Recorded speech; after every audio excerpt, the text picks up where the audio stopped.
සිතට සුවය ආචාර්ය ගරු තිලකසිරි ප්‍රනාන්දු පැතුනි පියතුමා. හිතෝපදේශයෙන් සිතට සුවය. සත්‍ය සොයන්නාට සත්‍ය සම්භවේ.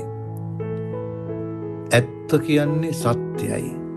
ඇත්ත තුළ ජීවත් වෙන මනුෂ්‍යයාට විටක අවාසි වෙන්න පුළුවන්, විටක පොඩි කරදර පැමිණෙන්න පුළුවන්.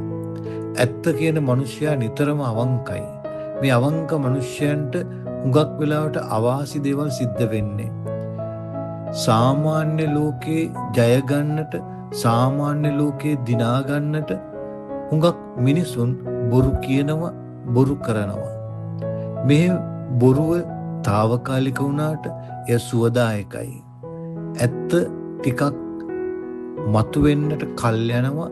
හැබැයි ඒක නීරස වුණත් ඒ ඇත්ත ජීවිතයේ යථාර්ථයක් බවට පත් වෙනවා. ඇත්ත කියන්න හැමතිස්සෙම පෙළඹෙන මනුෂ්‍යයා, ඇත්ත තුල ජීවත් වෙන මනුෂ්‍යයා, සත්‍යවාදී මනුෂ්‍යයා ජීවිතේ ජය ගන්නේ තමාගේ වාසනා ගුණයක් එක්කයි. වාසනා ගුණේ Tamanට ජීවිතයට එකතු වෙන්නේ ඒ සත්‍ය තුල ජීවත් වෙනකොට.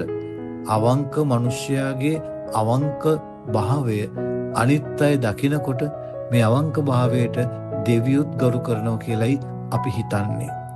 ඒක තමයි ඇත්ත කතාව. සත්‍ය තුල දෙවියෝ ඉන්නවා. සත්‍ය නම් දෙවියන් වහන්සේ, ප්‍රේමේ නම් දෙවියන් වහන්සේ.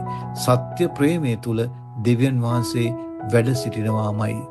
ඔබගේත් මගේ ජීවිතේ සත්‍ය තුල පිහිටා සිටී නම්, ප්‍රේමේ තුල පවතින්නේ නම් ඔබට මට දෙවියන් සොයාගන්න අමාරු වෙන්නේ නැහැ. දෙවියන්ව සොයන්නට අපිට පිටසක්වල යන්නට ඕන නැහැ, ඈත රටවල් වල යන්නට ඕන නැහැ, වන්දනා ගමන් යන්නට ඕන නැහැ. දෙවියන්ව හමුවන්නේ අපේ හදවත ඇතුළෙන්මයි. අන්න ඒ නිසා සත්‍ය සොයන්නාට සත්‍ය සම්භවේ. ජේසු පිහිටයි.